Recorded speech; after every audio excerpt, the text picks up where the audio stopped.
Oh, sure. Here, let's put this here. Leah's good.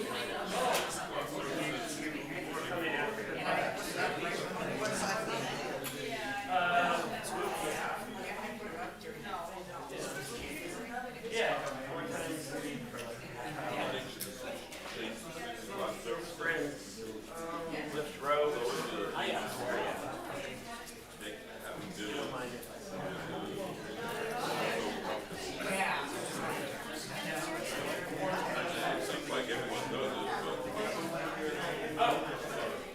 Oh, thank you.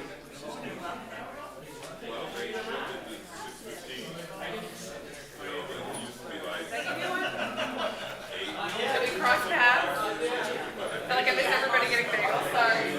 Okay. Please hold it over here.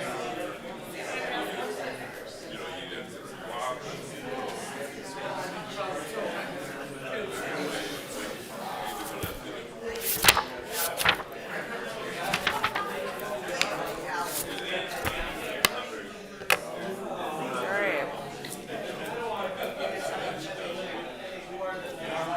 That's hot.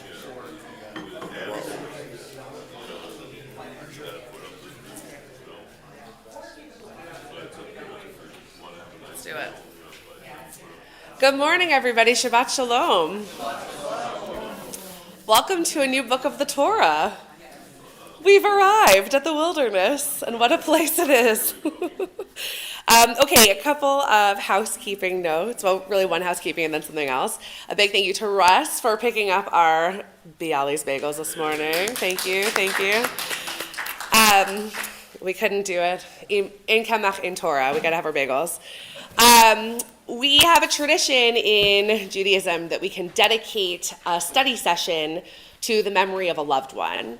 And so this Shabbat morning, I'd like to dedicate our study to Chad Deal of blessed memory, someone who I had the pleasure of learning with for 3 consecutive years of Saturday morning Torah studies at Fairmount Temple, and who's been an active part of this community as well.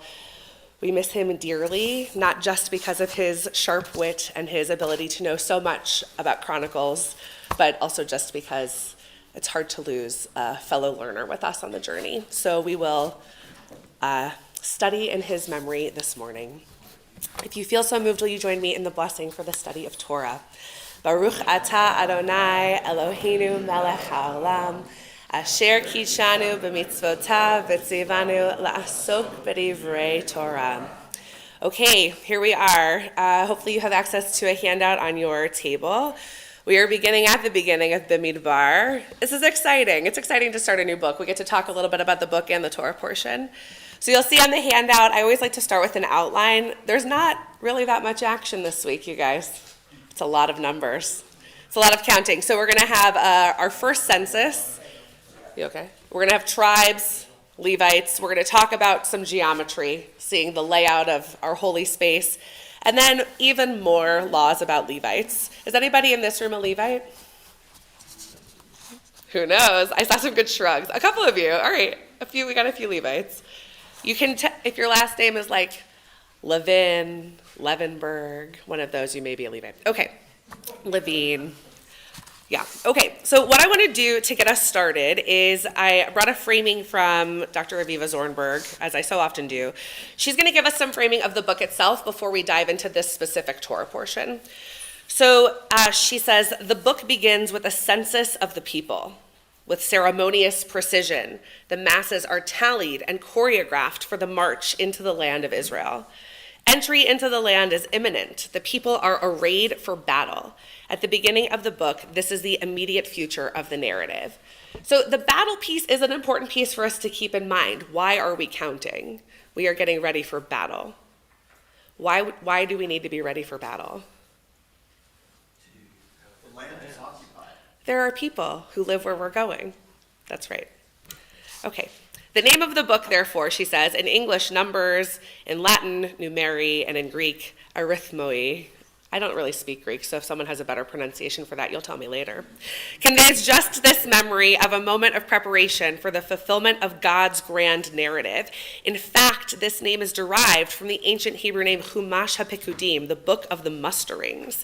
The people are counted twice. Once at the beginning of the book, in this portion, and once toward the end in chapter 26. These two moments are 38 years apart, and both, ironically, are in a preparation for the imminent wars of conquest of the land of Israel. Between these two moments, a whole generation dies. What separates the two moments of counting is a total shift in population. The double census leads the Hebrew name, a sinister cast. A book that begins in optimism shifts its meanings as the original generation is condemned to die in the wilderness. The obliteration of a generation is signaled by the numberings of before and after. So it's kind of a grim book ending of what's to happen. We, if it were our very first time ever encountering the book of Numbers, we wouldn't know that in 38 years we were going to have this grim second census. But because we have the Torah in context, we know what's to come. And so this first counting is who was here now, and this whole generation will turn over. Yeah, Paul. So the duration of Numbers is how long? Okay. Supposedly the vast It's majority. kind of the 40 years of the schlep. There are pieces and parts throughout the book where it doesn't seem like the stations exactly line up, but it's supposed to be the bulk of their journey. Isn't that an awful lot to pack into the other 4 books for 1 year? I mean, is there a significance there that we? That's interesting. Well, I think, if we look at Torah in general as our story of becoming, and we kind of keep off the book of Deuteronomy, because I think the Deuteronomists thought it would stand alone, so let's let it stand alone for just a moment. If Torah then, the rest of Torah could be read as our story of becoming. So first humanity is created, then we become a people. We're born as a people with the Exodus, and then in Numbers, we aim to become ready to take the land promised to us. So it's really the fulfillment of covenant across all these different generations. So Numbers being this kind of finite saga of wilderness, I think is meant to show us how we are to become a people. So it's not just enough that we go through Exodus together, it's that we have to go through certain experiences. Like, we're not ready for Revelation right away. We have to, we have to earn it. We have to kind of come together. And they're still working on this communal project of the Mishkan. So we had so much of the book of Exodus is dedicated to building the tabernacle. And in Numbers, we get to see how many times they're going to put it together and take it apart. It's like a really well-loved Lego set. They're just going to put it together, take it apart, put it together, take it apart. All right, let's keep going. No one at all, she says, survives from the first census to the second. This statement is relentlessly repeated, leaving to the very end the 2 individuals who do in fact survive. Caleb and Joshua, that's my typo, become a kind of afterthought, a gesture toward empirical accuracy. The repeated litany, there was not one of those enrolled, not one of them survived, intimates a tragic perspective. By the second census, the wilderness has reaped its total harvest of the dead, exactly as God had declared to Moses. In this very wilderness shall your carcasses drop. Your carcasses shall drop in this wilderness until the last one, your carcasses, is down in the wilderness. In this very wilderness they shall die to the last man. And we'll see those verses in chapter 14. The terror of the description encompasses precisely all those who had been so bravely counted in the first census. The double census intimates a great failure. An entire generation, with all its expectations, with the presence of God in its midst, with its tribal structures and its flags, has vanished into the sands.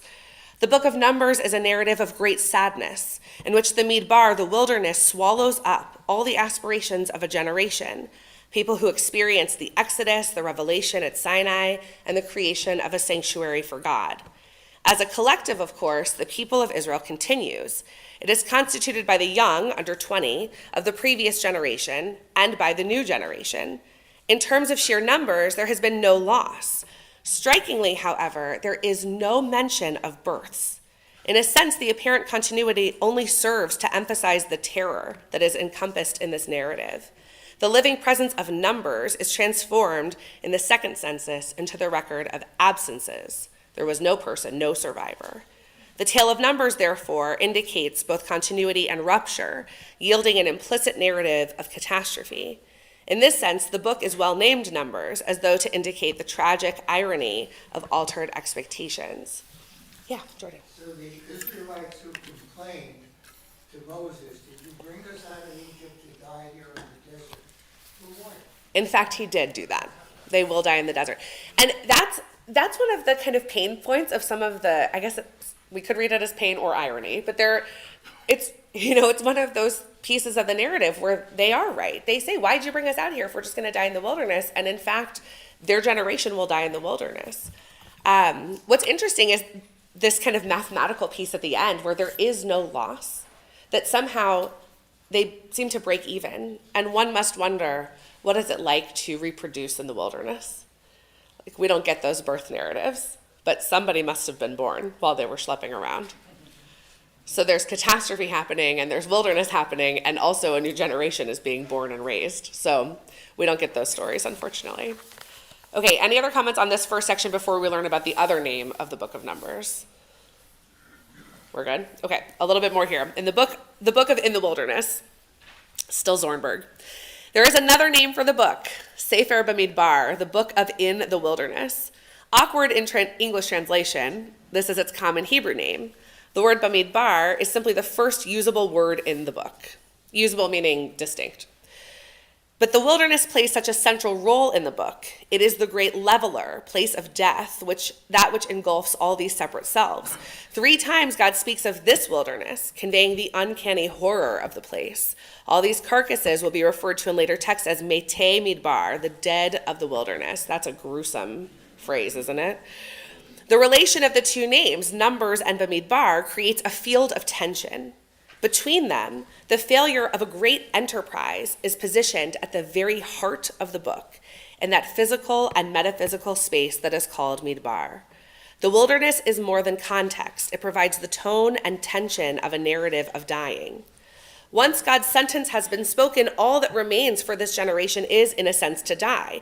One might even say that their main business is to die, to complete the dying process, until the last of your carcasses is down in the wilderness. In this very wilderness, they shall die to the last man, back in Numbers 14. The word tom, here translated to the last man, is used twice to imply that a process is to be consummated.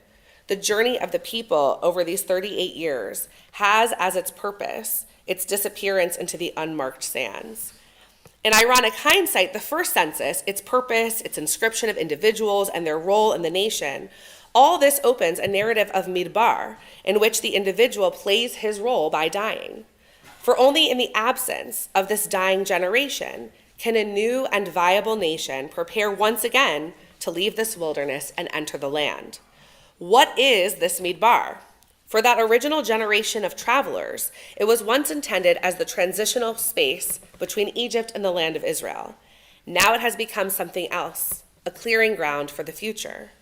What can be said about the space that is to become a dead end for those who once embarked on a journey? Is this the very nature of the Midbar, the unmarked surface on which no human trace is visible? I just have a question. So people are dying along the way, right? Do they bury them? Ooh. And are there markers or anything? Okay, so this is a good question. Logistically, we have to wonder if the whole population is going to turn over. Obviously, they have to go somewhere. So there are references to not to the mass grave. So some of the deaths are because they encounter other people, and some of the deaths are because God puts out a plague to kill off, let's say, 100,000 at a time. So 20,000, 30,000. There are certain things that happen where God's like smiting. You don't want to, like, there's just going to be thousands of dead bodies. So we don't get logistical notes on, like, they buried a mass grave, or, you know, we don't really have a lot of insight into that. We could probably retroactively try to figure out how they would have handled the disposal of bodies, given what we know about other burial practices, but that does not seem to be, despite the focus on death, that does not seem to be the focal point here. And what we know as modern Jewish grief practices and like Shiva and Shloshim, that tends to be a much, much later thing, though we have references to a 30-day period of mourning when certain key figures die in Torah. So it's not, we could make assumptions is basically what I'm saying, but we don't get a lot of the nitty-gritty detail around, like, there was a burial crew digging a giant grave for these thousands of people. We don't really have that. We do know, though, that there are great limitations on who can be close to dead bodies, and you think about how many dead bodies there were and how many priestly caste people there were, and just how stark that separation had to be so that the priests wouldn't be contaminated by coming into contact. So we know that there were kind of the Levitical boundaries that we read about in the last book around, priests can't touch a body, but we don't have like the mass information. That would be a really interesting place for midrash, and I wonder if there are midrashim around that. I haven't encountered one, but it would be very interesting. Great question. Any other reflections on this very gruesome and pessimistic beginning to our study? I resent this a little bit because parents raise their children and have an effect on their lives. Mm-hmm. And people who die Good. the people who die in the wilderness don't just die. They do stuff while they're still alive. They do. Like raising their kids. Right? And the idea that the whole point was to kill them off, I think sells our people short. Okay. I'll take that note. I think they are running a society at the same time. Right, They're not just walking around. right. And I think that's a good point. They were obviously contributing in different ways. Sonia. And then Paul. I guess so that I understand how it feels like that, where it's like they just send us out here to die and we don't go through. But I think I also really understand where they say only in the absence of this dying generation can we now be ready to leave the wilderness. I think it's just the concept that like change is slow and people are resistant to change. And I think even in modern times we see that in a smaller sense in work and school and life when things overhaul and change. The older generation typically is hesitant. People don't like change, and only once maybe people start to retire at work can the younger generation sometimes bring in new ideas. And so I think it could be those that were witness to these other things are gone. Can the young that were born in the wilderness now really thrive and make change? So although it's sometimes not a happy thing, I think change is slow. You sometimes have to wait that long in order for it to become viable. Right, and some of our sages say that like there's wisdom in not having a single person who had experienced slavery firsthand, like no one with a slavery mindset going free into the land, that like those two things were somehow incompatible. And so there had to be a turning over of generations to basically accomplish that. Paul and then Steve. Well, I was going to say something else, but you just triggered something. We are always to remember that we were once slaves, but now you're saying dismiss it. And then I'm also wondering, this beautiful expression in Judaism, that I think it's from Judaism, about standing on the shoulders of those who came before us. If our previous generation, the first generation in exile or in wandering, dies off, who does this next generation learn from? Just God and Moses? Well, they've overlapped, right? The generations, it's not like everybody's the same age. They've overlapped and they've had experiences with each other. So they have heard the stories. We're not supposed to forget that we were slaves, but the idea was that anybody who had personally experienced it, and of course in the Haggadah, we're supposed to all feel as if we had personally experienced it. So it is, there's a tension there. But, there was an idea that because of what they had experienced, they could not actually be free in the land, basically. Yeah. Steve, and then I'm, We sometimes visualize them just wandering around, but in fact, they spent decades in Kadesh Barnea. Yep. So they were, you take 600,000 people and you settle them in a place for many, many years, they become the community, and it's Right. no longer the wilderness. They push out the wilderness, and so they're building a society in a fixed place. That's right. And what's interesting is it's not like they're in each place an equal amount of time. And when we see the recap of how long they're in each station, it really varies so much. But they do put down roots. You can't be in a place for that long and not have some sense of stability, rootedness, anchoredness. And I think that's also in tension with the project of being in the wilderness. So even though they were supposed to be there that long, there is a tension, like how long is too long to be in one spot before we keep wandering? what gets established, who do we bury while we're there, who's born while we're there. John?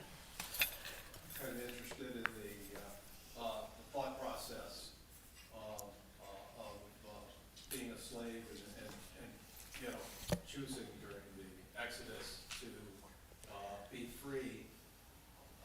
Certainly, the people had a reality that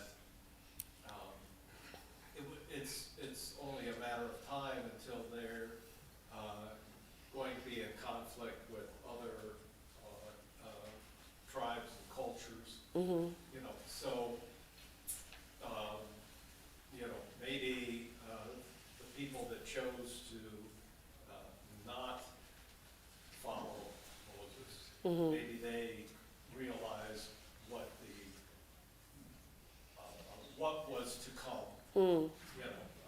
So there must have been on this first generation a lot of soul searching and a lot of realization of what was going to come in terms of conflict, and that's a really challenging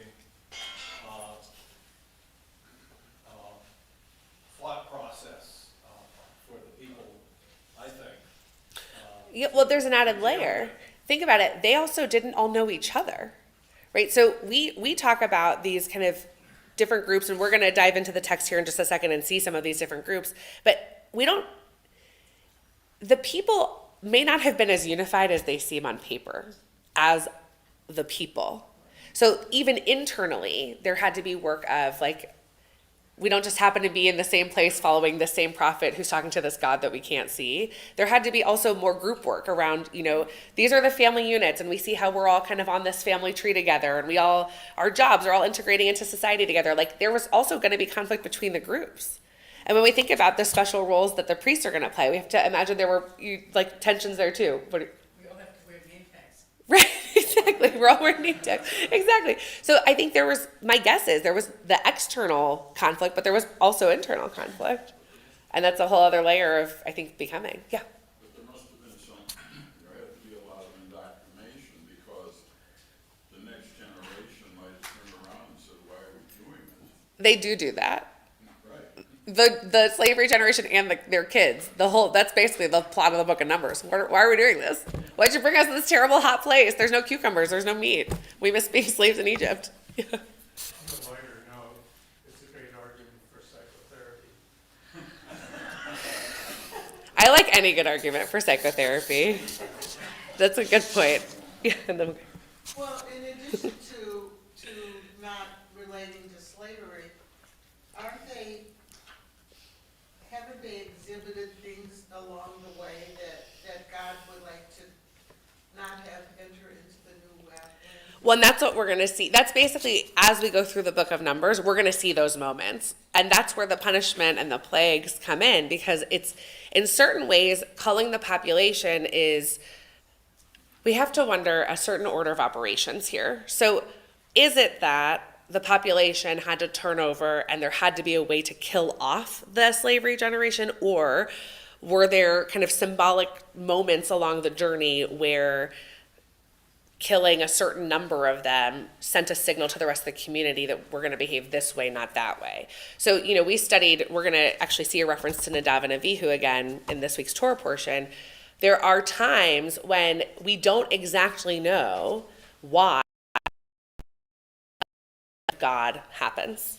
And so we can put meaning onto these things, and we can try and provide context and framing for them, but some of these things we're just not going to know. But I think there is some behavioral correction that happens in the wilderness. And that makes sense, by the way, given where they are in their stage of peoplehood development. So if we think about our development as an ancient people, the way that human beings develop, they're in like a maybe adolescence. They're just getting started, right? They don't know who they are yet. They're becoming. I seem to remember the number 20 in terms of Age. age. Yeah. That those who were over 20 didn't make it to the promised land, but those under 20, whatever that they were eligible, let's say, Right. that way. Is that right? Well, we're going to see actually when we start reading, 20 is kind of the military cutoff. Right. And so I guess one idea could be that like the kids who were under 20 at the time didn't count as fully fledged adults, and so they didn't count towards that generation. And so they were able to make it to the promised land if they were under 20 when they sent the scouts off. If they survived that long. Yeah, I think if so. they Yeah. survived. I also think that the narrative in Numbers points to limitations in God. The Exodus conquered the Egyptian gods, but here he can't figure out his own people because either he knew what was going to happen and he took them out, and he knew they would kill him off, but he got angry at them, so he knew that, so he didn't foresee everything, he Right. didn't control them, and free will kind of triumphed over that. There's a great kind of, it's a character development moment for God, right? The difference between the Exodus God and the Numbers God is, we could see it as limitations. We could also see it as like the power force of Exodus is God, but the people have to do the work in Numbers. So it's almost like the agency falls to humanity, or at least the Israelites, to prove our piece of the covenant, basically. But yeah, I think we could read it as limitations. God's very frustrated. But God is also figuring out how to be in relationship with this unruly group of people. I think there's some parallel between the golden calf and then the tipping point with this spy story that leads God to say, enough's enough. And that's what we see in the narrative, that this generation gets wiped out. They do. Yeah, I think it's all connected. The golden calf, I think, looms large. It's the elephant in the room. It looms large in the whole narrative. And yeah, it's such a powerful piece of the story, the golden calf, because it's a proof that, we as humans just continue to make mistakes, but somehow we end up in relationship with God. Okay, should we dive into some Torah? Let's read some Torah. So how'd we do? That's pretty good. We're going to read, does anybody who loves to read all of the names in the census want to read chapter 1, verses 1 to 19? And we're all going to suspend judgment of you while you do the names. Anyone feeling brave and bold today? I shouldn't have warned you about the names. I should have just not said anything. All right, I'll do it. You want to do it? David, do it. So I'm starting in verse 1. Yes, please, through 19. Okay, on the first day of the second month, in the second year following the Exodus from the land of Egypt, the Lord spoke to Moses in the wilderness of Sinai in the tent of meeting, saying, "Take a census of the whole Israelite community by the clans of its ancestral houses, listing the names, every male, head by head. You and Aaron shall record them by their groups from the age of 20 years up, all those in Israel who are able to bear arms. Associated with you shall be a man from each tribe, each one of the head of his ancestral house. These are the names of the men who shall assist you. From Reuben, Elazar, son of Shedeur. From Simeon, Shelumiel, son of Zurishaddai. From Judah, Nachshon, son of Aminadab. From Issachar, Nathanael, son of Zuar. From Zebulun, Eliab, son of Helon.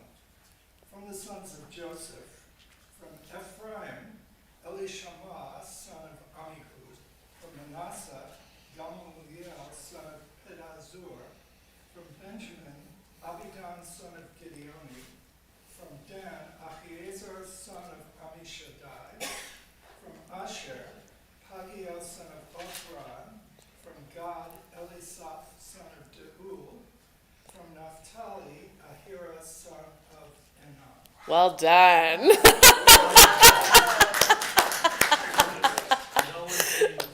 Well done, well done. Will you do 16 to 19 too, now that you've made it through all the names? These are the elected of the assembly, the chieftains of their ancestral tribes. They are the heads of the contingent of Israel. So Moses and Aaron took those men who were designated by name, and on the first day of the second month, they invoked the whole community who were registered by the clans of their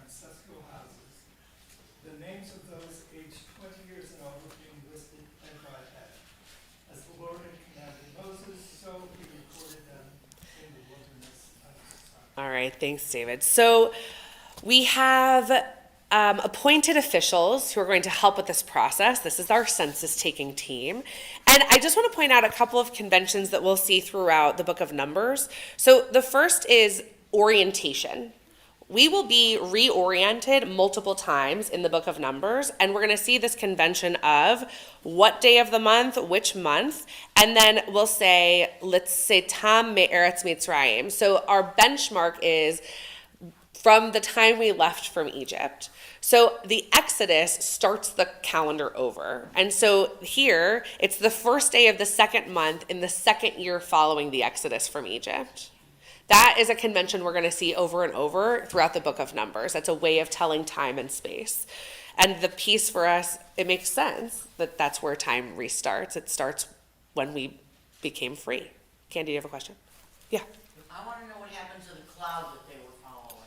Okay, we're going to continue to see cloud, smoke, fire. That's going to be a piece of the puzzle here. Here we're just counting. God's not moving us yet. Are they still getting food from? We're going to have manna. Yeah. Oh, yeah. We're going to see a lot of the things we've already encountered, we will see again in Numbers. So Exodus and Numbers kind of work hand in hand. It's almost like Leviticus is like a little interlude between the narrative. It's like the pause where we get all the rules of how we're supposed to do the stuff, and then we jump back into the narrative. So a lot of what was introduced in Exodus, we're going to see again here in Numbers. It doesn't always match, which of course is the fun part for us when the narratives don't line up exactly, but we'll see a bunch of the same symbols and narrative points here as well. They mentioned 20. How do they, is there any significance? Why 20? How does that shore up against 13? Becoming a man. All right, so 13 is a rabbinic convention. That's a later, 13 is the age when your parents are no longer responsible for your mitzvah observation. So that's a rabbinic innovation. 20 is military age.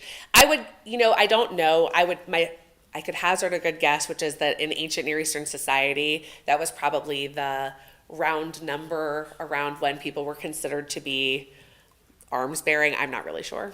It's a good question. I don't know. Steve, did you have your hand up? A brief point. In Egypt, the Israelites didn't have to worry about the moon or time because the Egyptians took that on that. Now that they're in the desert, time does literally begin because now they're responsible for noting the transition of the moon and so on. So it's logical that they make a big point about that. For sure. It's also going to help us keep track. So it's a good tool for the reader as well because it helps us orient how long we've been in a particular place or where we are in the story. But yeah, all of a sudden we're responsible for the moon. It's a big deal. This isn't the same Nachshon as... It is. It is, Paul. It's so good. Okay, thank you for noticing. Why don't you delve into the river? I would love the opportunity to talk about this. So I remember when I was first really studying Torah in earnest, I would hit a census or a kind of line of patrilineal descent or whatever, and I would just skip it. I'd literally skip the names. I'd be like studying for Bible class, and I'd be like, census, skip. And that is a shame because every now and then when you're reading a census or you're reading kind of a lineage, you land on a name where we have this rich midrashic tradition. My two favorites are Nachshon ben Aminadav, who's here, and Serach bat Asher, who appears to be immortal because she appears in a listing hundreds of years apart from another. It's amazing. She's awesome. We'll talk about her at a different time. But Nachshon ben Aminadav, who here is representing, I think, Judah. Yeah, from Judah, Nachshon, son of Aminadav. This is the man. You've probably heard the story and may not remember the name. There's a midrash about how the waters part when they get to the Red Sea. So they arrive, and they're all looking at Moses, and he's got the staff, waiting, and Pharaoh's getting closer and closer, and they're like, okay, Moses, what's going to happen? And the waters don't part, and they're all looking at each other, and Nachshon looks around, and he starts to step into the water, and so it's up to his ankles, nothing happens, and it goes up to his knees, nothing happens. He's all the way in the water. It gets up to his neck, and the waters part. And in the Midrash, God says that there needed to be a faithful, somebody who believed in God to prove that they were worthy of the miracle, basically. So Nachshon ben Aminadav, in addition to having probably the singular most fun name to say in all of Hebrew, is the one who, you're welcome to try it, Nachshon ben Aminadav. It's very fun. So yes, it's good. So Don't forget about the Michamocha. So this is all, it's all tied together. Yes. It's all tied together. So I think the beauty of a census like this is that in this page of, in this column of Torah, Nachshon's not doing a single thing that's interesting. But because we have the rabbinic imagination in the Midrash, this name lights up like a spark on the page because we have this whole tradition about him being the one who basically helps the waters part with his faith in God. The commentary here is that his name means serpent. And Yeah, from Nachash. I'm wondering if it has to do with the fact that he was amphibious. Well, that's a brilliant Midrash, Bill. I love that. I don't know. That's great. I love that. That's great. Amphibious. Huh. I love it. I love it. We'll go with it. Let's say that that's what it is. I love it. All right, so this is our census. This is not our census. This is the beginning of the census team. So another note on this is the way that it's said. So in the English, most of our translations will say take a census or count. The Hebrew phrase is se'u et rosh, which means lift up each head. So se'u et rosh kol adat b'nei Yisrael, that's in verse 2. So when you take a census in Hebrew, when you do your counting, each individual head is counted, okay? So lifting up the heads has a different, I think, tone to it than take a census. And maybe you can each interpret for yourself what that difference would be, but I think it sounds different to say lift up each head versus take a census. And so I bring a teaching here from a colleague of mine, Leah Berkowitz, who wrote a piece in memory of her dad called Seeing Ourselves in the Sacred Story. And to begin her piece, she has actually an excerpt of a poem that you can find in the Torah, a women's commentary. So I'll read that first and then her piece. When I was a child, I was told all the stories again and again. Who was related to whom and why, and who died and why, but I always forgot. Years later, I have no one to tell me the stories. They kept trying to decide whose eyes I had, whose nose, and what were my talents. I didn't listen. Now I want to know. I want to know where I fit in that long line of descendants from the country of old. So that's from Susan Glickman. So Rabbi Berkowitz says, if I asked you to imagine yourself as a character in the Torah, who would you want to be? Who would you want to be? Think about it. Tell me later.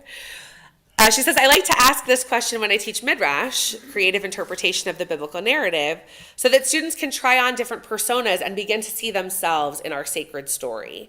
It also helps us consider whose stories aren't being told. When we imagine ourselves on the journey to the promised land, it is tempting to take on a major leadership role.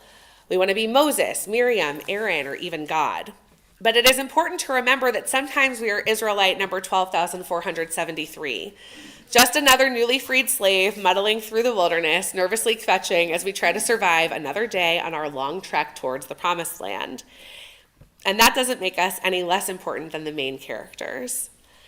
The book of Numbers, as its English name suggests, begins and ends with God telling Moses to count the Israelites by taking a census. The rabbis liken this task to a merchant taking inventory of precious stones. If a merchant trades in glass beads, there is no need to count each item individually. They can just eyeball the amount and make an estimate for their records. But the Israelites, they say, are like fine pearls. We need to be counted one by one because each of us is precious and unique. Well, isn't that lovely? That's lovely. While this is a beautiful teaching, as modern readers, we can't help but notice it's not quite true that every pearl is counted. Moses first counts Israelite men over the age of 20 who are able to bear arms. 603,550 were counted. Then the firstborn males over 1 month old, 22,273. Then male Levites 1 month and older who will be responsible for the care and transport of all the components of the Mishkan, around 22,000. These numbers include notable figures like Moses and Aaron, but also supporting characters, the 12 spies who scouted out the promised land, and the 250 chieftains who will join Korach's rebellion against Moses and Aaron. This count would have included Pinchas, a zealous priest who becomes a vigilante, and the sinning Israelite he later killed. However, the census excludes all women, most children, people with disabilities, as disabilities would preclude them from serving in the army or the Mishkan, and those in the mixed multitude mentioned in Exodus 12:38, who aren't considered Israelites but are still along for the ride. Also, isn't that such an interesting demographic? Those folks that were like, we'll come along. We like a journey. Miriam, Moses and Aaron's sister, leader, and a prophet in her own right, is not counted. Neither is Moses' Midianite wife Zipporah or her father Yitro, who more than once serves as a source of wisdom to his son-in-law as Moses leads the Israelites forward. How do those uncounted and sometimes unnamed people fit into our sacred story?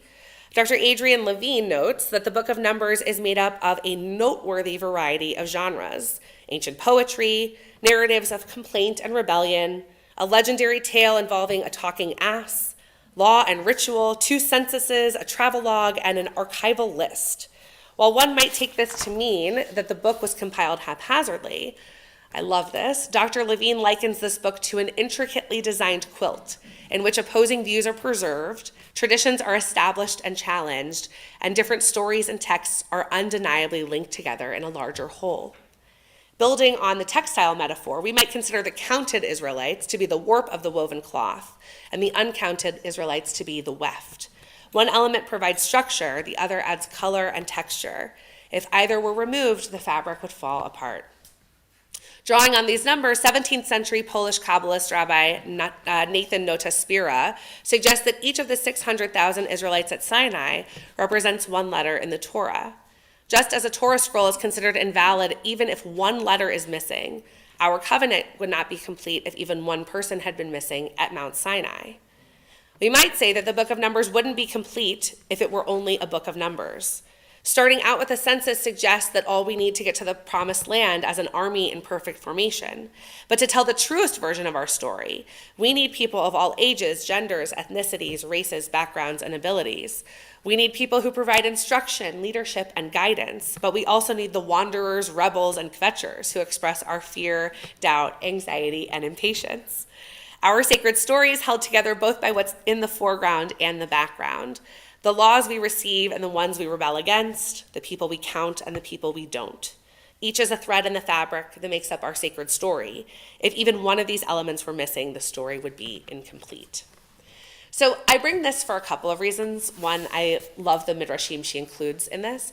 But another is, as we read through these, especially these early chapters of the book of Numbers, it's very easy to feel disconnected. And I have the privilege of working with many B'nai Mitzvah students. This is a hard Torah portion for Bar Mitzvah students because it's just a bunch of lists. And they go, well, how can I possibly relate it to my own life? And that's a really hard question for a portion like this because there's not that much teaching going on here. There's not much plot. It's really counting. So one of the ways we think about it is, who's important? Who counts for you? When have you not felt counted? How does that feel? Because this is a real tension. The other reason I bring this is because Leah Berkowitz, who is based in I think she's still in the Philly area, she's an author and a midrashist, and so she's published multiple books of midrashim. Her take on this, I think, is so interesting because it reminds us, as we're reading through these numbers and lists of families and clans and tribes, that all of those actually are supposed to represent real people, real characters in the story. Many of them will not be named, but they are part of what's going on here. And so I think she calls, at least my attention, maybe all of our attention, to thinking about, okay, when we see how many of these heads are lifted up, how many people are counted from the descendants of Judah and the descendants of Issachar, each one of those is a person, to Paul, to use your phrase, upon whose shoulders we stand today. We are built on these people. Our story is their story. And so I think it kind of brings it to life in a different way. So for me, this is a corrective to the first reading I'm that so you glad. did. I said I took it personally because I was thinking about my grandparents who escaped to freedom from Russia in the 19th century. And my father's parents lived their lives in the wilderness of upstate New York. And really, way upstate New York. Tupper Lake. their lives weren't in vain. No. I mean, you know, they didn't see the promised land. But because of them, You did. here we are. That's right. That's right. And then you think about your grandkids. Right? So those people are people your grandkids will never know. But they stand on their shoulders. And their story is their story. Yeah, it's not in vain. Okay, should we read some more Torah? Let's do it. Okay, can we have, please, there's no names really. It's easier than what David had to do. From same chapter, chapter 1, verses 47 to 54. Anybody feeling moved? Steve, please. Chapter 1, verses 47 to 54. This is Fox. The Levites, by the tribe of their fathers, were not counted in the midst of them. Yud-Heh-Vav-Heh spoke to Moshe, saying, "Mark the tribe of Levi, you are not to count. Their head count you are not to take up in the midst of the children of Israel. But you make the Levites accountable for the dwelling of testimony, for all its implements and for all that belongs to it. They are to carry the dwelling and all its implements. They are to attend to it. And around the dwelling, they are to camp. When the dwelling moves, the Levites are to take it down. And when the dwelling is encamped, the Levites are to set it up. The outsider who comes near is to be put to death. The children of Israel are to camp, each one according to his encampment, each one according to his banner contingent by their forces. But the Levites are to camp around the dwelling of testimony, that there be no fury against the community of the children of Israel, and the Levites are to keep the charge of the dwelling of the testimony. The children of Israel did, according to all that Yud-Heh-Vav-Heh commanded Moshe. Thus they did. Thanks, Steve. So I want to draw your attention to a phrase we're going to return to later, but I want to point it out while we're here. In verse 53, Mishmeret Mishkan Ha'edut. Alternately, we'll see Mishmeret Mishkan, we'll see different things with Edut there, but this word Mishmeret, this guarding of the tabernacle, we're going to return to this idea. But basically what we're seeing here at the end of this chapter is the Levites are going to have some special rules. They're going to camp in a special way, and they're going to have special jobs. This makes sense. They are the Levites. We've just finished the book of Leviticus. We expect that the Levites will have a special job to do. So this makes sense to us, yeah. I was just listening to Steve's translation. Yeah. Which instead of tabernacle, uses the word Dwelling, yes, isn't that interesting? Mishkan. Mm-hmm. Here we are. This is our dwelling place. And here we dwell. Okay. Yeah, Jordan. What's the relationship of the Levites to Aaron's progeny, the priests? They are. So they are the Levitical priests. So it's the same people. And we're going to see more verses about them, which will help us understand that later in the chapter, in the Parsha. Jimmy. I think the exclusions, the people excluded, are extremely relevant as a practical matter. Okay. Because they're going to war. Right. So, in the worst case scenario, all the young men get killed. There's still women there who can have children to keep the project going. And the Levites are still there, hopefully to protect the whole program. In theory, yeah. I have to wonder, though, if the worst case happened and the entire military-aged force was wiped out, I'm not sure what would have happened to the women. Well, they're in the desert, I don't think anybody's gonna bother them. Well, I think the people who killed all of their husbands probably would have bothered them. Well, but they're attacking, they could simply retreat. Maybe. I think it's I think the exclusions aren't derogatory, I think they're very purposeful. Well, I think they're purposeful. I think they have lots of different, I mean, we look at modern draft laws and how they work. I mean, I think we see a lot of echoes there. But I think the the idea that there would still be like a kernel of community that could be kind of regenerated, that could be one of the purposes.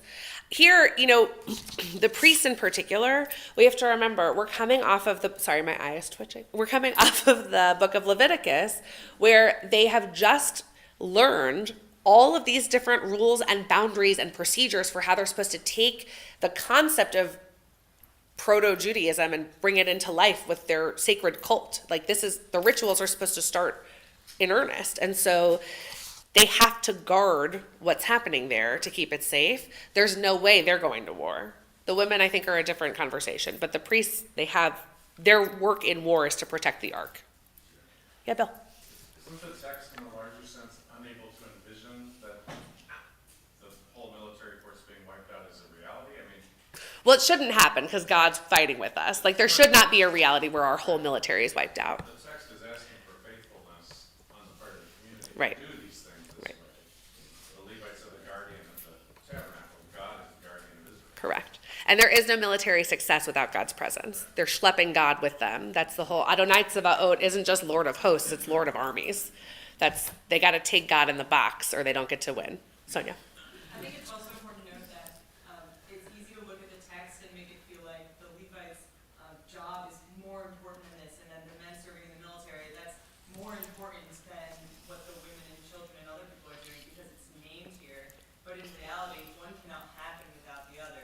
The mission Of course. of the men relies on the support of what's happening at home, and just because the Levites are assigned to this task, their mission is different than the other mission, but one is not more important than the other. We all rely on each other to function in the way that the society requires them to. I think it's related to a conversation some of us were having on Wednesday night in the class that Rabbi Klein and I do together, where we were talking about, this week our topic was about Zionism in Israel. And so we talked about, what it means to have mandated service at 18 and how actually for the folks that go into the IDF, it's kind of like an equalizer. Like it is a shared cultural experience that you as a young person, before you are fully launched, are part of kind of group work in whatever your cohort is, with a shared purpose and mission. Of course, we pray that it's peaceful, and right now that's not the case, but that is kind of a societal leveler where people are participating in the same thing. And here, part of what this will affect societally is a sort of communal engagement and leveling. Everyone is going to have a role in what is happening. Certain people aren't going to be listed as counted here, but that doesn't mean they're not integral into what the community is doing. They do have their own part. This is written by people focusing on this part of the story. We have to wonder if there were other voices that were maintained across all of these thousands of years, what other stories we would hear, right? Okay, we're skipping chapter 2. Go to chapter 3. No offense to the tabernacle. It's the arrangement of the camp and where they're all going to be. There's a lot of cool stuff about flags. We'll do it next time. This time we're going to go to the Levites. So chapter 3, we'll start at the beginning. Anyone want to read in English? Not too many hard names, please. This is the line of Aaron and Moses at the time that the Lord spoke with Moses on Mount Sinai. These were the names of Aaron's sons, Nadab the firstborn, and Abihu, Eleazar, and Ithamar. Those were the names of Aaron's sons, the anointed priests who were ordained for priesthood. But Nadab and Abihu died by the will of God when they offered alien fire before the Lord in the wilderness of Sinai, and they were left no sons, so it was Eleazar and Ithamar who served as priests in the lifetime of their father Aaron. The Lord spoke to Moses, saying, "Advance the tribe of Levi, and place them in attendance upon Aaron the priest to serve him. They shall perform duties for him and for the whole community before the tent of meeting, doing the work of the tabernacle. They shall take charge of all the furnishings of the tent of meeting, a duty on behalf of the Israelites doing the work of the tabernacle. You shall assign the Levites to Aaron and to his sons. They are formally assigned him from among the Israelites. You shall make Aaron and his sons responsible for observing their priestly duties and any outsider who encroaches shall be put to death. All right, stop there. Thank you so much. So it is interesting, I think to me, to see a callback to this incredibly difficult moment from Leviticus 10 in this setting as part of another kind of genealogy. So we're here with Aaron and Moses, and we get the lineage. And of course, what's very important in this section of Numbers is firstborn sons. And so I don't know if you caught that it's Nadav the firstborn. There's actually, it says Nadav HaBachor right here. So they are indicating primary status of the firstborn, which is very important in this chapter. And then we have the reference to Nadav and Avihu. So the verses from Leviticus 10 that we studied together, just the teeny little scene, Aaron's sons Nadav and Avihu each took his fire pan, put fire on it, and laid incense on it. And they offered before God alien fire, which had not been enjoined upon them. And fire came forth from God and consumed them, thus they died at the instance of God. The version we hear in Numbers matches that really nicely. That is, I think, it may not be verbatim, but it is a faithful retelling of what happened in Leviticus. And it's included here, I think, for a couple of reasons, but perhaps the strongest one is verse 10. So you'll make Aaron and his sons responsible for observing the priestly duties, any outsider who encroaches. So it says, V'hazar hakarev yumat. The one who draws near, also that's the same root as korban, the one who draws near, that is strange or outside, will be put to death. In Leviticus 10, it's an Eish Zara. So we have the strangeness, the unasked for, the gratuitous person who comes forward, like Nadav and Avihu with their strange fire, he too will be put to death. These are stark boundaries. Do not encroach. There are lots of Kohanim and lots of Levites who are going to be in charge of all of this. If you are an outsider, do not approach. This is not your job.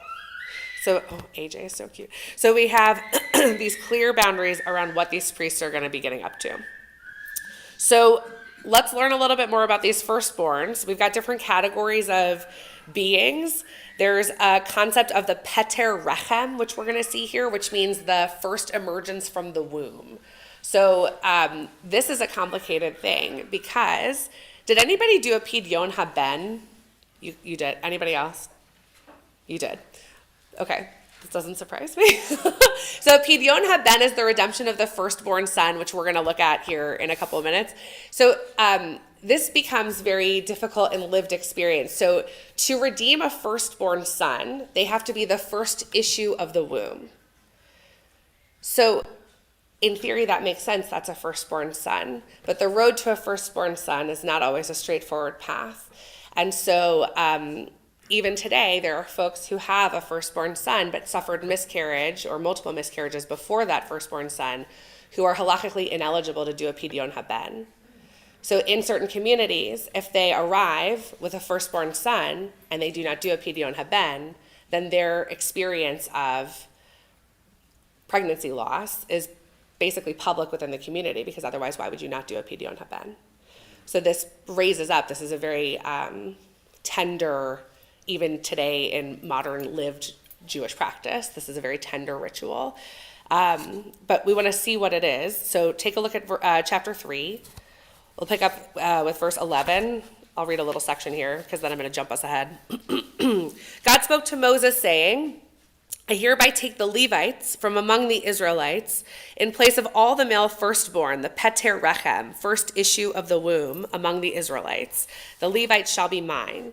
For every male firstborn is mine. At the time that I smote every male firstborn in the land of Egypt, I consecrated every male firstborn in Israel, human and beast, to myself, to be mine, Adonai's. Adonai spoke to Moses in the wilderness of Sinai, saying, record the descendants of Levi by ancestral house and by clan. Record every male among them from the age of 1 month up. Isn't that a strange way of sharing information? Those sentences back to back. Isn't that strange, hearing that? So, first of all, we get a reminder that the plague of the slaying of the firstborn Egyptian accomplished two things at once, which we don't always emphasize, which is that the Egyptians were marked for death, and at the same time, Israelite firstborns were marked for God. So it happened at the same time, this special marking. And so here God is reminding Moses and the people that at that moment, firstborn sons were consecrated to God among Israel. So rather than all firstborn sons, for our purposes here, don't worry, the Levites will just stand in for all firstborn sons. They become like a symbolic exemplar. Okay, skip ahead to verse 40, chapter 3, verse 40. This is the redemption ceremony. God said to Moses, record every firstborn male of the Israelite people from the age of 1 month up, and make a list of their names, and take the Levites for me in place of every male firstborn among the Israelite people, and the cattle of the Levites in place of every male firstborn among the cattle of the Israelites. So Moses recorded all the male firstborn among the Israelites as God had commanded him. All the firstborn males as listed by name, recorded from the age of 1 month up, came to 22,273. God spoke to Moses, saying, take the Levites in place of all the male firstborn among the Israelite people, and the cattle of the Levites in place of their cattle, and the Levites shall be mine, Adonai's. And as the redemption price of the 273 Israelite male firstborn over and above the number of the Levites, take 5 shekels per head, take this by the sanctuary weight, 20 gerahs to the shekel, and give the money to Aaron and his sons as the redemption price for those who are in excess. So Moses took the redemption money from those over and above the ones redeemed by the Levites. He took the money from the male firstborn of the Israelites, 1,365 shekels. And Moses gave the redemption money to Aaron and his sons at Adonai's bidding, as Adonai had commanded Moses. So this is the first redemption of the firstborn, but it happens still today. Jordan? I was very confused at the thing at Ben, that they gave the $5 silver to a Cohen, not to a Levi. Yeah. I have multiple theories on this. I think the Kohen line has been differently claimed and guarded over our generations. I think it's clearer who is a Kohen, in theory. I have multiple opinions on this. Yeah. Yes, I know. With the firstborn son having to be the first issue of the womb, what if your first child's a girl? Then you don't redeem the girl. No, but then the firstborn son, does that not count?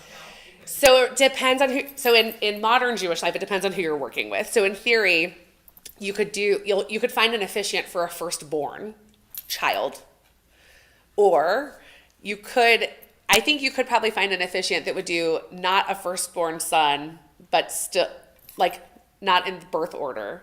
So if there's an older daughter, who would still do one for the second child that's a son, if it's the first son. Yeah, Jimmy. Where did those Oh. redemption, I'm sorry. That's okay. No, go ahead. Where do those redemption dollars go? What is it? Great question. It would have to go to some sort of a community. Let me point something out to you.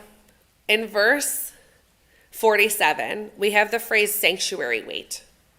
So we have to remember that all of Torah is political. The whole society that we are creating in Torah, this is political. Power is centralized where power lives, right? So in this case, we're hot off the book of Leviticus. Who has power in Israelite society? The priests have power, right? So they are, and wait till we get to Deuteronomy and we talk about the centralization of power. But here, the sanctuary is not just a place where offerings are made to God. This is the main thoroughfare of the economy, right? Think about what it takes to raise up livestock and then have people be fed and have the offerings go the way they're supposed to go. This is where power and commerce are happening. Sanctuary weight, this is their central reserve. This is where their money happens, because this is how, we get lots of rules that the weights have to be standardized and you can't have favored weights for Israelites versus non-Israelites in commerce. But in theory, because it's called the sanctuary weight, the baseline that we're doing all other finances off of is what's happening in the sanctuary. So we must imagine then that the priests are also running the books, right?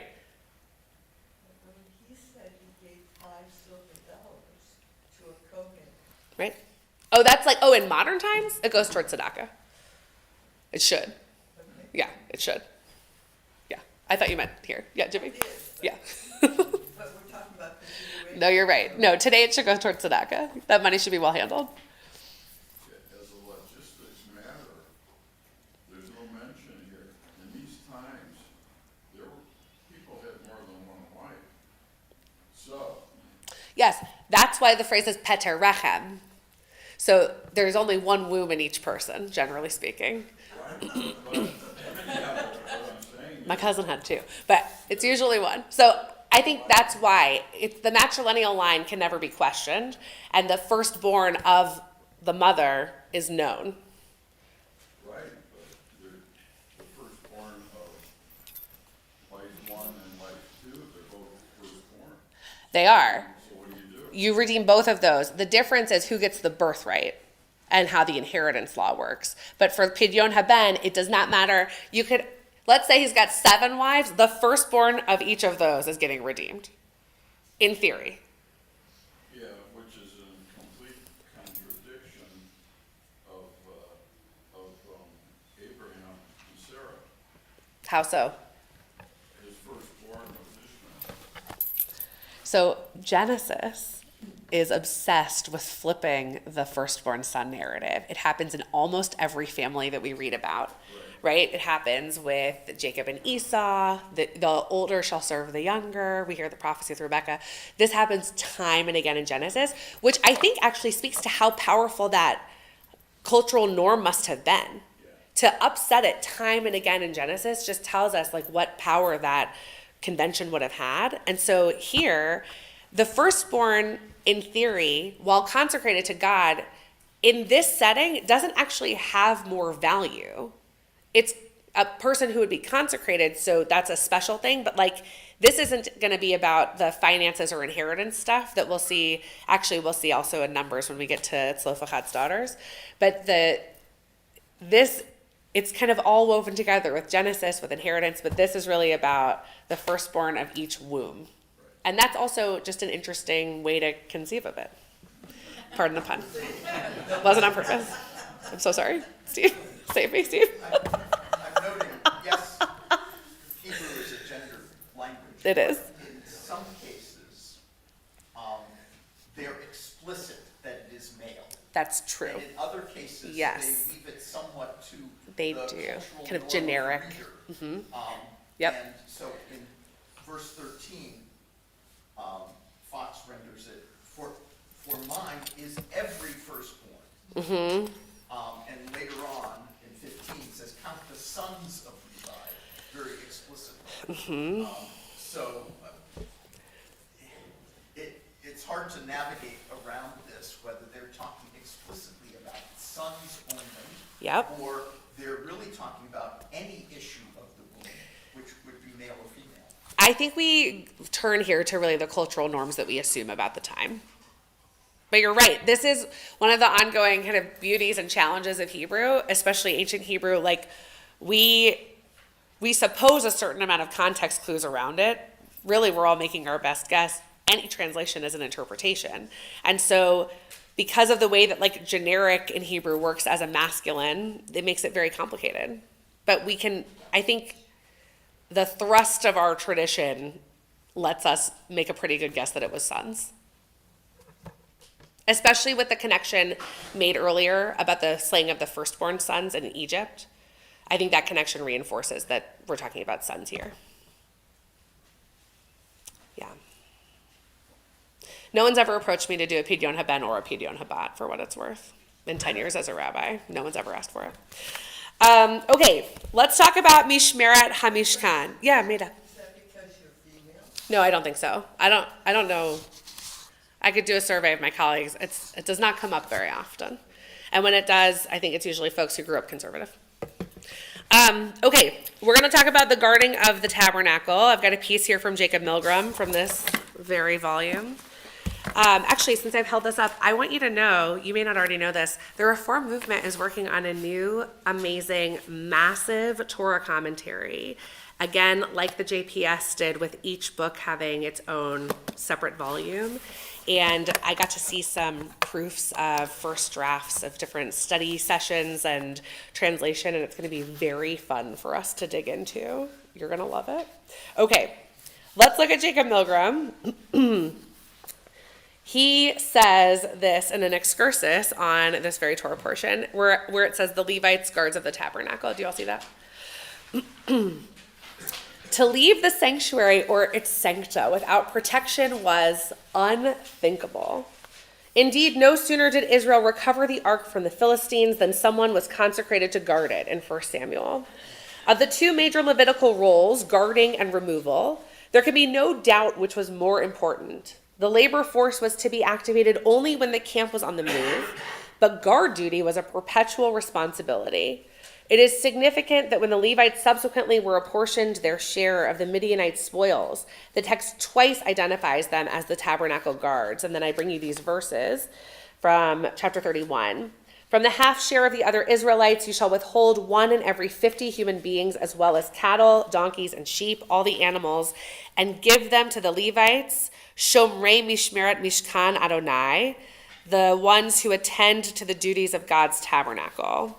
You will come to find that I don't like that translation at all.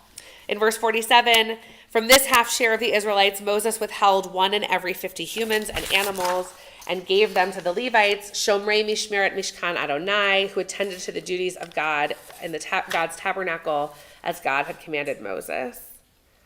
I don't like attended to the duties of. I think it should be guardians of. We'll talk more about that in a second. Ancient Israel's neighbors employed not only human, but divine guards for the protection of their sanctuaries. Thus, the Lamasu and Shedu in Mesopotamia and the gargoyles in Egypt were placed in front of the temples. Israel, however, knows not of the world of demons. Its monotheism allowed for only one power in the universe. Therefore, it had but to protect the sanctuary against the only training adversary, man. In the second Herodian temple, the Levitical watch was stationed at 24 points. The 5 temple gates, the 4 inner corners, the 5 gates of the temple court, the latter's 4 corners, behind the temple building, and in 5 chambers. According to Josephus, more than 200 gatekeepers closed the temple gates, and these men probably remained at their posts. Philo records that Levite guards made the rounds day and night to ensure the purity of the temple and its visitors. These guards were supervised by an officer of the temple mount, who at night would make the rounds of every watch preceded by kindled torches. The guard duty was not just ceremonial. During the administration of the Roman governor Coponius, the temple was defiled, apparently by Samaritans, who planted bones there at night. When the object of mishmeret, guarding, is not the tabernacle itself, but the Lord, the context always involves proscriptions and taboos, so that the basic meaning of guarding is extended to that of being wary of violations. For example, guarding priestly consecration, sexual prohibitions, the defiled priest and his food, God's direction for the march, priestly taboos concerning the altar and the shrine, and the priestly gifts. Mishmeret, in the general sense of duties, is not found until later biblical sources. Mishmeret as a service unit, the sense it assumes in rabbinic literature on the Second Temple, does not occur in the Bible at all. Thus, the use of mishmeret exclusively for guard duty in these pericopes of Numbers attests to their antiquity. Okay, so the priests have a lot to do. When we talk about what the mishmeret hamishkan is, what this mishmereting of the mishkan is, to leave it gracefully untranslated, they have all of these roles and responsibilities because what are they actually protecting? The tabernacle, but what does that mean? What are they protecting? The sanctity of God. It's not just about the physical thing they're carrying with them. They have to, we think about putting guard posts around the Torah. That's a rabbinic concept. That's why you can't have chicken parmesan. Do you know that? Do you know this idea? Yeah. You have these little posts around the Torah. You have to protect it. So you can't have something that looks like you would be violating a mitzvah. You have to put another thing there so that you wouldn't even get 1 step close or you're 2 steps away.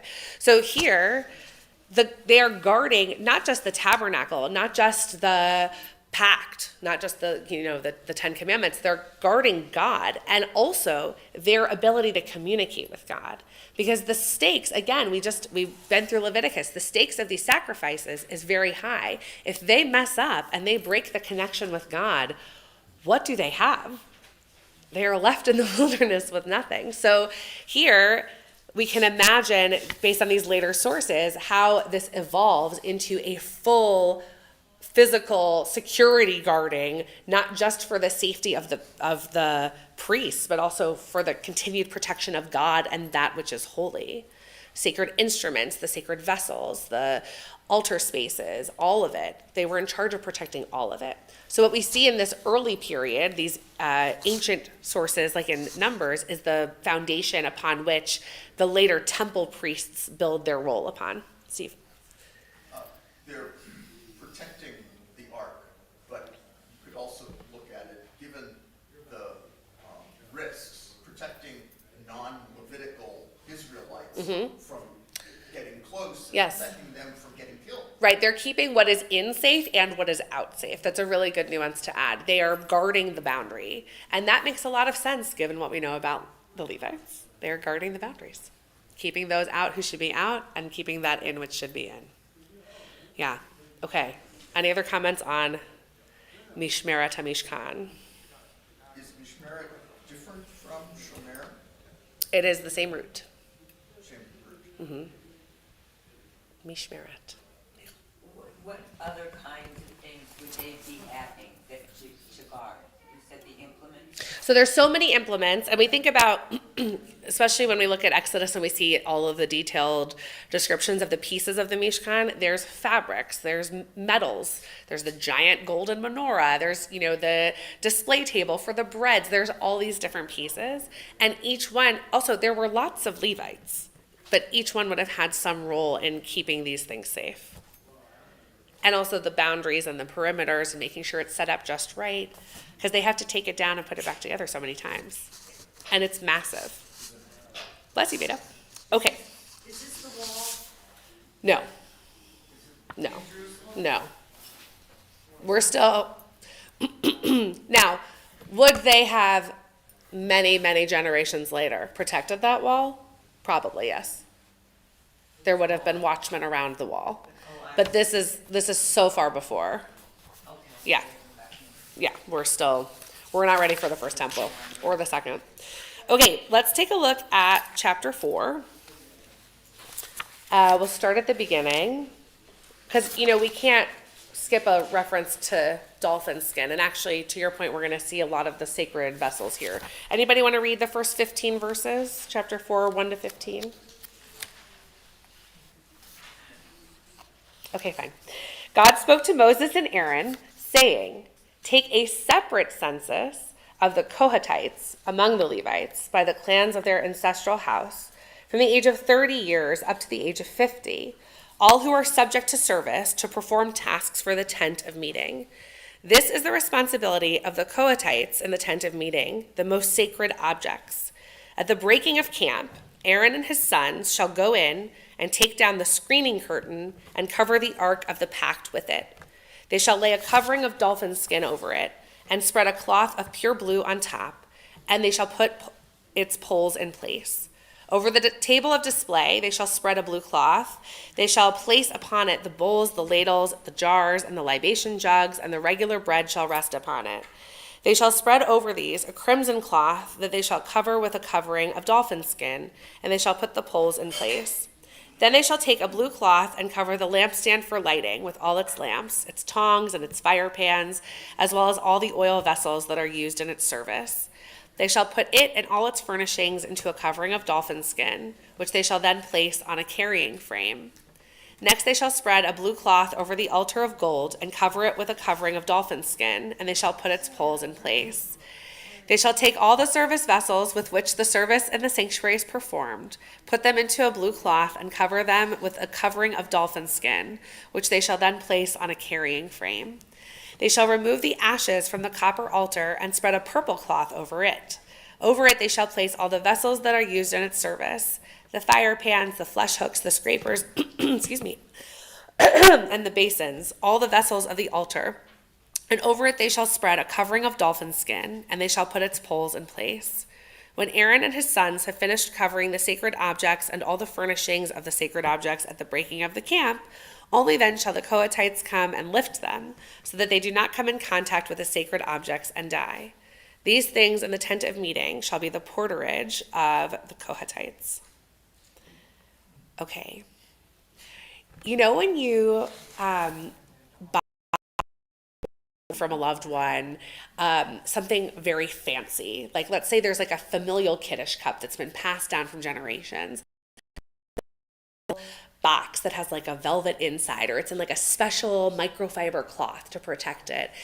That is a piece of what's happening here. But it has two purposes. So we're not just protecting all of these very heavy gold implements from getting scratched.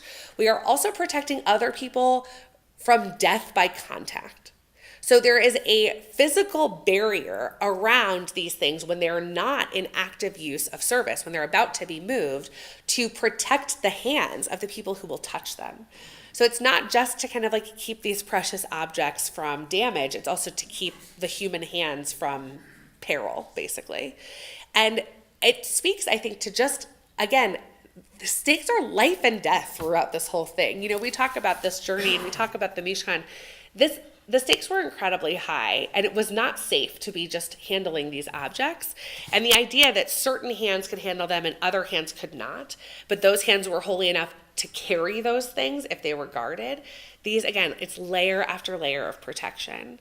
And we have to wonder, how many yards of woven blue material did they have to create to cover all of these giant things and prepare them for moving? And you just think about how precious the dyes were that made the yarns and threads blue. I mean, this was a massive project. And so in theory, all of these cloths are part of the original building of the Mishkan, and they just have them on hand to help them get ready to move. Yeah, Mita. I get hung up on details. Okay. They're in the desert, right? Yes, ma'am. Where did they get dolphin skin? And where did they grow that very precious blue? Because that's one of the hardest ones to grow. We know where the blue comes from, and it makes it all the more surreal. So the blue comes from snail shells. Snail shells. So, and it took thousands of these particular shells. I love that they have figured this out, by the way. But so across the ancient Near East, there were different communities that were doing fabric dyeing. And so we use crimson and purple and this beautiful blue yarn. And what's interesting is those are like jewel tones. Those are the colors of royalty. And they're the exact same colors that we see in Esther's palace. So her rooms are the colors of the Mishkan, which is a fascinating connection because Esther's story doesn't have the word God in it, but we have this like sense memory of the colors of the Mishkan when we read about her chambers. Anyway, so the blue, we know where it came from. It would have been distilled from thousands of these snail shells that they would get along the coasts. And so when you think about actually what it took to do this, and just even financially, what it would have taken to get the materials that they actually needed to do this, part of it we know is pillaged from Egypt, but exactly how the dyes for the fabrics come, we really can't possibly know for sure. But we can just imagine how intensive a project this would have been to have all of this ready. I mean, it's really remarkable. It's really remarkable.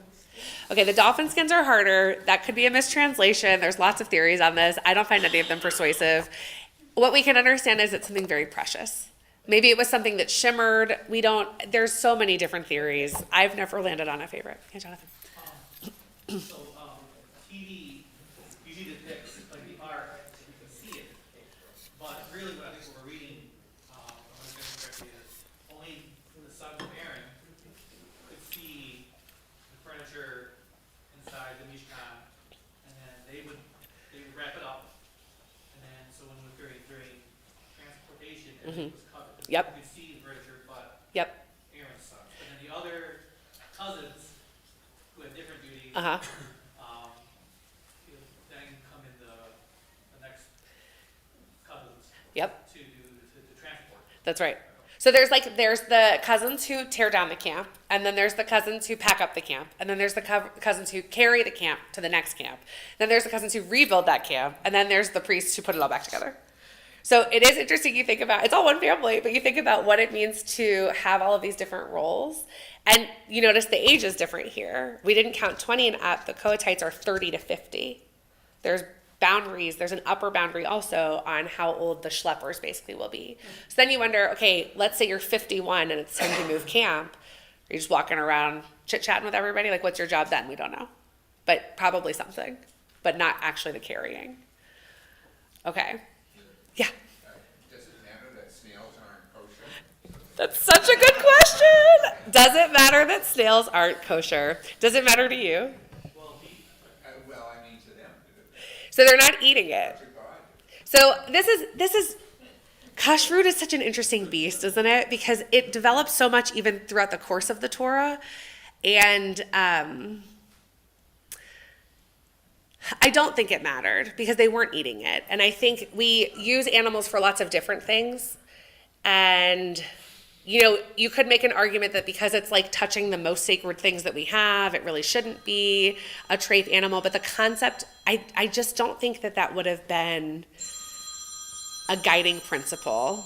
I don't know. It's a great question. I have often ruminated on this as well. Like, did it actually matter that the snails, I mean, they weren't eating them. I don't know. I don't know what to say. It's a good question. Dolphins aren't kosher either. How did we skin them? Are there river dolphins in the Nile? What is going on here? We don't. This is part of the fun, you guys. There's mystery. There are questions we can't possibly answer, and that's why we keep turning to this text year after year, because I don't know, it sparks our imagination in a different way. Who knows? Who knows? Yeah. I wonder about communication. There are so Okay. many rules, Yes. and there are thousands and thousands of people. There are. So how, This is a great question.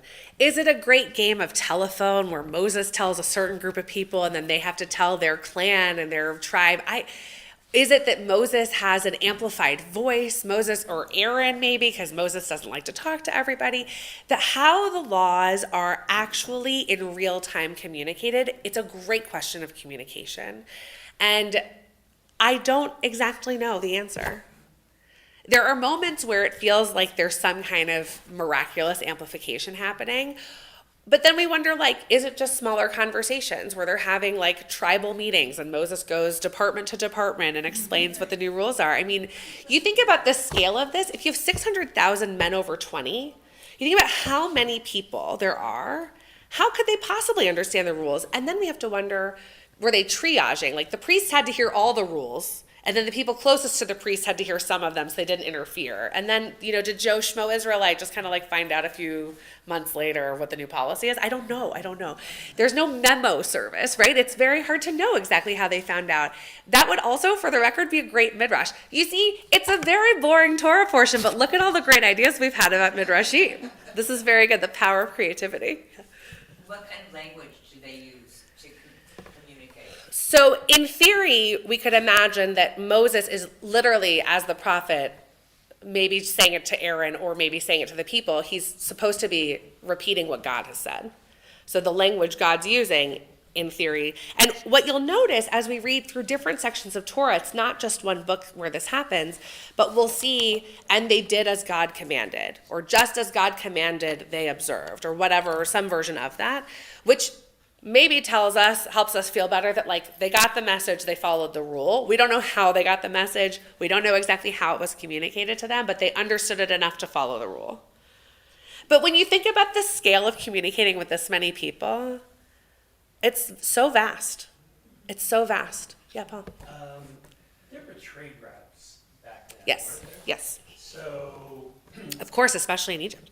yeah, and especially if the Israelites wanted to find anything, something rare, something odd, I've got to believe that there aren't that many groups that large that move around there. It's hard to imagine, yeah. And so, is it within the realm of possibility that the seal skin and the lapis and could have been from someone going along saying, hey, do you need Yeah. anything?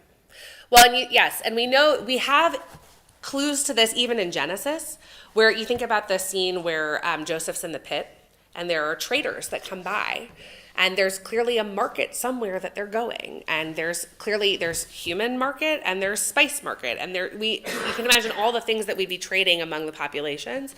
So it is reasonable not only to imagine that they would be able to buy things from these traders, but also that some of those traders became the mixed multitude that were going with them. You know, you run into somebody nice, you start talking, and you're like, your people seem great, and now I'm along for the journey. So we can imagine that some of the diversity within the community is also coming from this kind of commerce that's happening. So yeah, I think it's a great possibility. Also, we may have taken it with us. Remember, we did an excellent job pillaging the Egyptians under cover of darkness. So it is possible that they had treasures that they were like, we love this sequined number. Let's turn it into our panel. Who knows? But I think there's great potential. It's been fun, these ideas, yeah. With all these jobs going on, I've got to imagine there were a lot of jealousies Mm. in terms of different jobs and regarding this piece. Yes, that piece. the hierarchy. So I think we see that tension particularly when we read Korach. So Korach is a great example of somebody who's jealous because he feels that because he's in the same family, he's a cousin, he's in the same family, he thinks he should have more access than he has. He wants to democratize the priesthood so that his clan is included in a fuller version of priestly responsibility. So his rebellion is a great example of this very jealousy about the hierarchy, and he's part of the priestly family. So we have to imagine for the non-priestly Israelites, how much the more so there might have been jealousy. Although, remember, these jobs came with great responsibility and they were life and death. So most Israelites probably weren't eager to get into the line of fire. They all learned about what happened to Nadav and Abihu. That probably culled a lot of their interest in the priesthood, I imagine. If it were me, I'd be like, I'm not getting close to that tabernacle. I'll be over here camping, So I think there's probably, in the human experience of this, I'm sure there was a wide range of reactions to the hierarchy. But when you get to Korach, that'll be an interesting frame to have in mind. Yeah. Okay. We're going to skip the contemporary reflection, though you can read it later. It's very interesting. Skip to the very last page of your handout. I neglected to include that this poem is written by my teacher and rabbi, Sheila Peltz Weinberg. I gave you the citation for it, but forgot to put her name on it, so I regret that. But she wrote this piece. It was included in the Torah, a women's commentary volume for this Torah portion. And ultimately, what the book of Numbers does is it takes our people on a journey, and it tells us about the places that we will go as we become who we are. And so she wrote a prayer for the journey connected to this Torah portion. So I'll leave us with this. A prayer for the journey. We could say it every day when we first leave the soft warmth of our beds and don't know for sure if we'll return at night, when we get in the trains, planes, and automobiles, that's my typo, sorry, and put our lives in the hands of many strangers. Or when we leave our homes for a day, a week, a month, or more, will we return to a peaceful home, untouched by fire, flood, or crime? How will our travels change us? What gives us the courage to go through that door? A prayer for the journey we take in this fragile vessel of flesh, a finite number of years we will reach, the unknown where it all began. Every life, every day, every hour is a journey. In the travel is the discovery, the wisdom, the joy. Every life, every day, every hour is a journey. In the travel is the reward, the peace, the blessing. Shabbat shalom, everyone. Thank you for being here.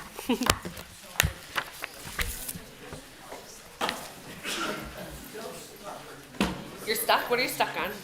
I'll try and help. Okay. Right. First the Kohanim, then the Levites. Yep. So one way of looking at it, I think, is they're all in theory one. It's like a subset of one. Kohanim are the Kohanim. They're like the higher tier, and then the Levites are under them. Just give it there for service. And the difference primarily is that the Levites, you see, they have their own cattle, they have their own land. The Levites have territory, and Kohanim don't. So the Levites are the bridge between regular Israelites and the full priests, but they still have priesthood.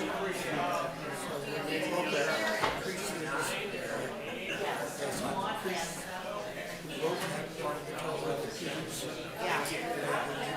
Well, I think so because the book of Leviticus gets, I mean, clearly the people who came before us thought that they were. Right. We call it Vayikra, which gives us no clue to this regard. But I think so. I think that they are seen as one larger entity. Did it work?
Such a good boy.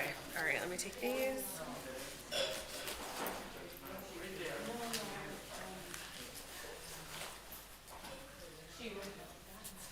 Take those.